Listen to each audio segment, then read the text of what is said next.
हम लोग जानते हैं कि सहकारिता का जो क्षेत्र है हमारे देश में 120 साल से ज्यादा सहकारिता के क्षेत्र को हुए हैं और विशेषता बैंकिंग के क्षेत्र में जो हमारी अर्बन बैंकें हैं उन अर्बन बैंकों में सबसे ज्यादा अर्बन बैंकें ये हमारे महाराष्ट्र में और गुजरात में है। और महाराष्ट्र में अर्बन बैंकों का ये जो एक रिवोल्यूशन हम लोगों ने देखा,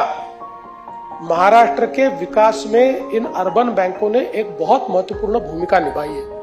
क्योंकि सहकारिता क्षेत्र की बैंकों का सबसे बड़ा फायदा ये होता है कि जो आम आदमी होता है उसको उस बैंक के साथ व्यवहार करते हुए डर नहीं लगता। उसको ये लगता है कि अपने लोग बैठे तो मैं इनके साथ व्यवहार कर सकता हूं। और सबसे महत्व की बात यह है कि जिस समय बहुत बड़े पैमाने पर बैंकिंग के सेक्टर में चेंजेस हुए, फिस्कल कंसोलिडेशन हुआ और एक प्रकार से हमारे देश की अर्थनीति में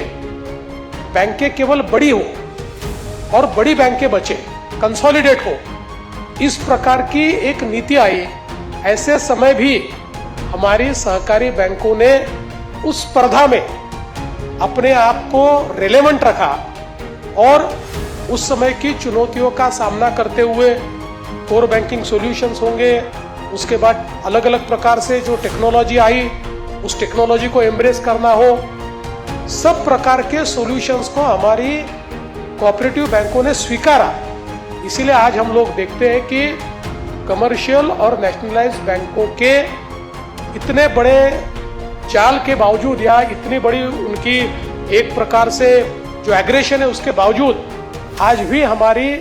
जो अर्बन कोऑपरेटिव बैंकें है वो बहुत अच्छा काम कर रही है, सारे क्षेत्रों में काम कर रही है, अच्छे उद्यमियों को तैयार कर रही है, कोर सेक्टर में लेंडिंग कर रही है। क्योंकि एक प्रोफेशनलिज्म वक्त के साथ साथ हमारी बैंकों ने ये प्रोफेशनलिज्म भी स्वीकारा और उसके कारण आज ये बैंकें आगे जाते हुए हमको दिखाई पड़ती है।